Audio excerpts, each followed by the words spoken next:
Ahoy there! I'm Rosie Blythe. I'm the author of the Princess Guide's Life book series, and on this channel I talk about everything from spirituality to books to money, but today it's a boat one because I live on a boat.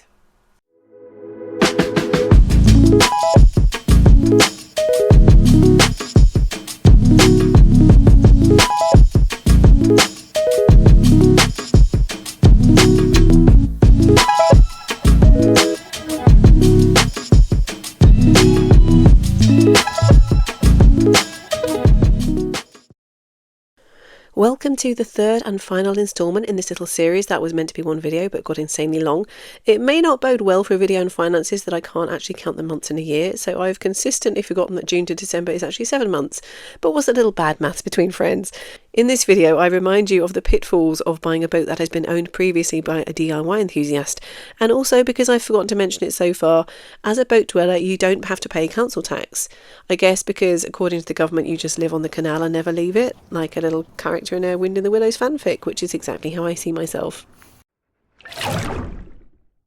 So 2023, RT 592.38, that was for 6 months. Insurance 177.42. New stove £1,111.90. And I have to say this was at the end of 2023. This was like November. I didn't get the final bill until January the next year, and that's not the final price for the stove. I think the final price was about £2,000. So my stove was ancient. It had been in the boat a few years when I bought it. So, you know, this was 6 years in. So it's like, it had had a good innings, I think. So I think I said the Morso squirrel is like a cube shape. So it has these seams along the sides where, like, if it does sort of slightly crack, you can fill it in with fire cement. So I'd been doing that and I was looking at it going, no, I need to replace this now. Like, that's not safe. And also you are supposed to get them serviced more often than I had been doing. So there is that as well. But yeah, the guy took away the old stove. They were actually going to refurbish my old stove, but they kind of looked at it and went, you know what, there's nothing salvageable here. So I got a brand new one, and I think it wasn't very much more expensive than, you know, the refurb would have been. Chimney pot, £17.99. Timber for new deck and bathroom floor, £100.20. So my bathroom floor had started to be a bit squidgy, so I knew it was damp. And yeah, it turns out not a great idea to have wooden planks. So the previous owner, he put in just regular flooring in the bathroom, and of course there's going to be water splashing around in your bathroom no matter how careful you are, and in the kitchen as well, really. We'll get to that the following year. So yeah, water had got in the cracks between the planks basically, and the floor had just got mushy and desperately needed to be replaced. I had to take the whole thing out. And also the back deck, that was looking pretty sorry for itself and a bit damp, so got the new timber. And then I've got handyman jobs 224, so that I think was including making the floors, like chopping up the timber and putting it all together and putting the floor down. I've got engineer jobs 140. Oh wow, and then a different engineer, another 140, different engineer again, 594.62. So this was the sad saga of my engine kept failing and no one seemed to be able to figure out what was wrong with it. And like sometimes it would get fixed and it would work and you'd be like, yay, it's working, and then it would fail again like a couple of weeks later when you were moving it again. So really tedious. And it's one of these things where, like, if you have a fantastic engineer, maybe you save some money because he might be more expensive to start with, but you're not going through all these other previous guys who, you know, first of all you have to pay them just for a call out, and then they're like, oh, not sure, I could try this, I could try that. And yeah, so I've got alternator repairs, £100.40, maybe unnecessary. Starter motor, 2001. Ditto. So I think they were sort of just going, it might be this. Oh, I think it's your alternator. Oh, I think it's your starter motor. And whether it was or wasn't, I'm not quite sure, because the final guy who actually did fix it, I think he was a bit like, your starter motor might have been okay, your alternator might have been okay, but who knows? So money down the drain. So yeah, sometimes you have to throw money at a problem and you're trusting the engineers to know what they're doing, and sometimes they don't, even when they're like really well respected and recommended engineers. Sometimes the problem is just going to be beyond their knowledge. And then we've got vinyl for bathroom floor, £28.97. Mold spray, £26.91. I've counted this as an essential because I guess it is. You don't really want mold in your house. It's actually quite dangerous, isn't it?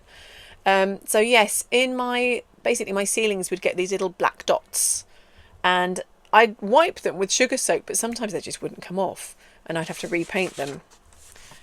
So we'll get to the painty bit in the non-essentials, but I did spray them with mold spray, and that seems to have worked. So now if I'd see any black dots, they do just wipe off. So that seems to have helped. Electrical bits, £150.70, whatever that was, some electrical fixings. Fuel to burn, £130.35.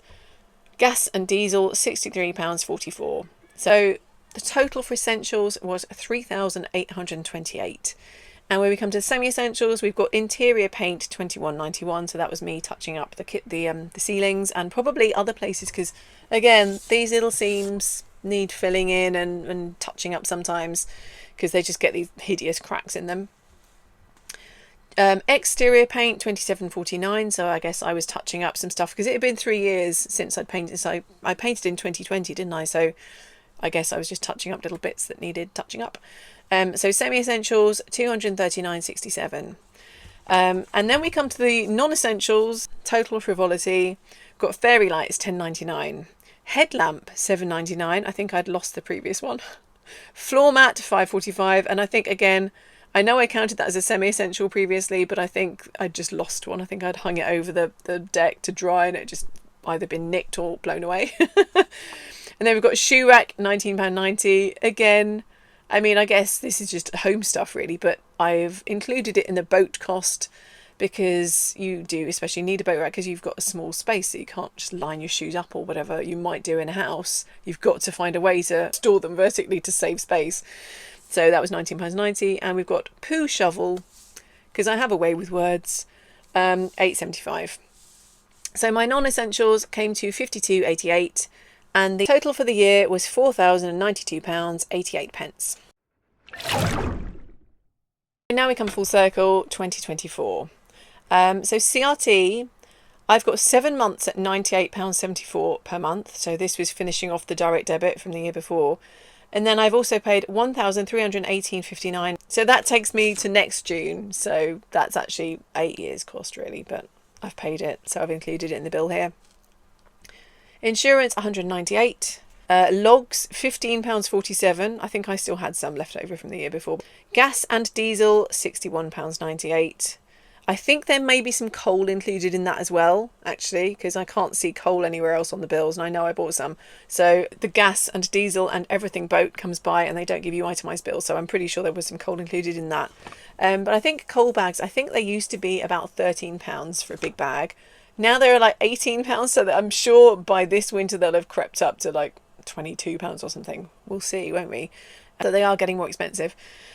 So we've got 2 leisure batteries, £254.35. So I'm going to talk about leisure batteries because I used to feel really guilty when I first got my boat, and I was, just adjusting to living on it. And it is an adjustment because you go from being able to just, switch lights on and leave things running whenever you want, charge your laptop, charge your phone without thinking about it. Unless your electricity is on a meter or something, then you're probably more mindful of it. But you have to just adjust. And in winter, like, all of my electricity is solar powered unless I run my engine or run the generator. But yeah, so it's just a little bit of work to get your electricity going unless it's all solar powered. And I used to read on these forums of like off-grid living or like boat living, and people would say like, oh, so how long do your batteries last? And there'd be all these people going, oh, I've had mine 6 years. If you look after them, you can keep them going forever. And I was like, mine last like a year or two. But I actually spoke to like various engineers who, have lived on boats for years. They work with boats all the time. They talk to people all the time. Different guys who were like, no, a year or two, that's all right. That's average. And I was like, really? Because there's all these people saying that they make those last years. And I was talking to another boater about it recently, and she was like, well, yeah, but if you live on a boat, you know that sometimes you have to charge your phone. Like, you come home at night, it's too late to run your engine because you're not really allowed to run it after 8 p.m. just to keep peace and quiet for everyone, which I think is a good rule. But sometimes you're like, I can't run my engine. And you have to charge your phone because you need that for your work or whatever, just for survival, just for basic human requirements. You need a mobile phone, so you have to charge it. And you're not supposed to let your batteries get below like 12, well, not below 12.2 really, but not below 12. And sometimes you just have to. You have to just let your batteries take that whack. And that made me feel better that I'm not the only one. And also I realised that all these people on forums, they don't actually live on their boats or their vans or whatever. They just have them for jaunts. So like, of course you can make your batteries last 6 years if you're only going out in summer for a couple of months. Like I could do that.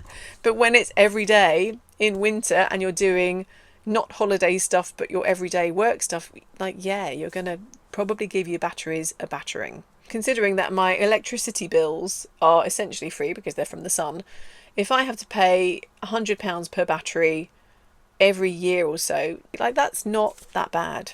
I don't think that that's expensive. So we have the stove final bill, £888.84, which makes the total for the stove £2,000.74. That's not too bad for a brand new stove and the person fitting it and everything. So we've got engineer fix that didn't really do anything, £225. Again, this was after my engine had been fixed the previous summer, and then it suddenly failed again. And then we've got the fix that finally did it. That was £340, including £210 for a starter motor refurb. So you may remember I'd got a new starter motor, I think the year before. This was a refurb because it had got very sort of damp inside, and that was because my deck, that was very damp inside that area, and we'll get to that bit next. It's been an expensive couple of years, the last few years. So yeah, we've got amps, £3.39. We've got timber for the deck again, £254.34. So this is another example of buy cheap, buy twice. So the previous year I'd bought timber, and it was the timber that was recommended to me by a handyman who said, yep, get that stuff. And then it's just completely flaked. Stuff just was not strong enough. It just basically, it was bowing. It was like, it wasn't strong enough to walk on. It was, so it needed to be replaced. So we've got the new timber, and then we've got a varnish for the edges, £8.99. I know I've had varnish. I think I must have included that in the general DIY previously. New mushroom cap, £7.16. 2 grills, £15.94. I have an air-cooled engine, so there's little grills on either side to let air through. So we've got from January to June, my total for essentials was £4,182.93. But I'm just going to tell you what I spent in July, because I think it's a bit disingenuous if I'm like, so my exact 7 years totaled this, but my 7 years and 1 month totaled something completely different. So basically, I needed to get some welding done because the back deck, the channels, which is basically the framework that your deck sits on, they were all rusty and they just got very damp. So the steel for that cost £246.80. Then the guy who did the welding, he was like a friend of a friend, and he pointed out various things that needed to be done, and he's actually really good. So like, you need somebody to point out things that need to be done. So he noticed that my gas lockers, you have these little hot like air vents, so that if there is a gas leak, the gas can escape and isn't going to poison you in your sleep. And these little holes were actually underwater. And the reason for this was because when I'd had the overplating done, that had actually added so much weight to the boat that it had brought it down. And this is something I was confused, because I was like, well, surely if you're patching up the boat, you're only adding like back the original weight, right? And this welder pointed out to me, well, no, like if there's a little hole, they don't just do like a little bit of steel, they put a big whole patch on it. So you actually end up with a lot of extra weight, and that had brought the boat down. And he pointed out, like, A, that's not safe for you. B, you will fail your boat safety exam. And I said, oh, well, can we just put the holes higher up? And he was like, no, because you'd have to take the whole boat out to get it into a dry dock to do that. You can't like weld in wet. So the alternative was to take out some of the ballast. And that is the weight that is, when the boat's built, they put a weight in. So paving slabs, normally it was paving slabs in my boat. So he was like, well, we'll have to like take the floor up and take some of that out. But luckily, my kitchen floor needed to be replaced anyway, because like the bathroom floor, it had got damp in it and it had got a little bit mushy in one end and the damp had spread. So it's like, well, let's just replace the whole thing then. So it kind of worked out that it all needed to be done at the same time, because it would have been really annoying if I'd got like a new kitchen floor the year before and then needed to bring it all up to get the ballast out. But yeah, so this guy, I just essentially threw money at the problem. I was like, yeah, can you just do all this, please? So we've got welding, replacing kitchen floor and the bathroom floor again. buy cheap, buy twice. Adding, oh, and putting down the vinyl and the skirting boards, etc. His labour cost £3,371.48, and it was money well spent because he did a really great job. So the vinyl itself for the kitchen floor cost £169.85. I will do a tour at some point so you can see all the nice things, and I'll do before and after pictures. Skirting board, £21.21. I also got an electrician to come and do some work for me. That was £205.38. He just did a little bit of rewiring, because I think everyone who's looked at the electrics in my boat is kind of gone, yeah, that's not good.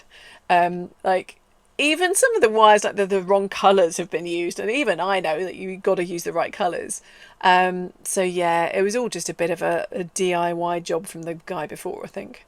So it wasn't great. It needed to be done. So that was that. So my bill for July, just 1 month, with all of this work, that was £4,004.72. So that brings the total essentials from January to July to £8,187.65. So yeah, I thought I'd include the July just to give you a proper view of what I'd spent. And then we've got the semi-essentials. I've got a measuring jug for topping up the batteries, and it's like a special jug that will stop when you put enough in. That was £8.88. Sealant, you always need sealant on the boat, £14.61. Batteries for a lantern, £14.84. This was, I think, when I needed the lantern to light my path, because when my batteries needed to be replaced, I had no power, so this is why I needed lantern batteries. Doormat, £3.73. I think that was just like fun, frivolous, so it probably should be in the non-essentials, but it snuck into the semi-essentials list. USB stuff, £1.78. Filler, you always need filler on a boat, £5.97, and paint, £16.97. So my semi-essential bill was £66.76, and the total for the year 2024 so far was £8,254.41. So I'm hoping it's going to be a cheaper second half of this year. Over the last 7 years and 1 month, my bill for the absolute essentials, so could not have functioned, could not have had the boat working without these things, I spent £37,016.87, and divided by 7, that's £5,288.12 per year. So that's not too bad. Then my semi-essentials, so basically decorating, making the boat look nicer in terms of paint and DIY and all that kind of stuff, varnishing the floors, making it my own, £4,393.01. So divided by 7, that's £627.57 per year. And then total frivolities like cushions and candles and little fairy lights and little cute trinkets. That's cost me £1,466.33, which divided by 7 is £207.47. So my total of all of these added together over 7 years, I've spent £42,902.73. And divided by 7, that equals £6,128.96. So that's what I've spent per year. And you know what? That's actually been quite reassuring to me, because I think sometimes you spend so much on repairs. Like, you'll have like a really expensive period of time where everything's going wrong and you feel like you're just like hemorrhaging money. When people ask me what made you live on a boat, it's always, well, it's affordable living. And sometimes I kind of look at my bills and I'm like, I don't think this is the most affordable it can be. But that's actually been quite reassuring to me, because I think, you know, per year, you know, I live in my own space, which I own, so I've been able to decorate it however I want. And yeah, there's a lot of work and a lot of maintenance and things that you have to kind of, you know, in terms of time, you have to spend time doing things like moving the boat, filling up your water tank, dealing with your own poop. But just purely from a monetary point of view, I think that's not bad, because that includes all my bills, that's all my power, that's all my cooking, that's all my hot water, everything. For just over £6,000 a year, I think that's pretty good.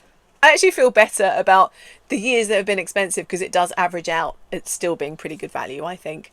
And also, you know, when I don't listen boat, but if I ever do sell the boat, I would hope that I would get you know, more than that 25 grand back. So I hope this video has been helpful to you if you are looking to buy your own boat, or if you're just interested in this kind of stuff. I'll do some more boat videos, I'll do a tour, and you know, all the best bits and worst bits and things that no one told me about. I hope that you'll join me for those. Thank you for liking this video, thank you for subscribing to the channel, and I will look forward to seeing you next time. I can't think of a nautically themed farewells. I'll just say ta-ta for now, TTFN, and I look forward to seeing you next time. Bye.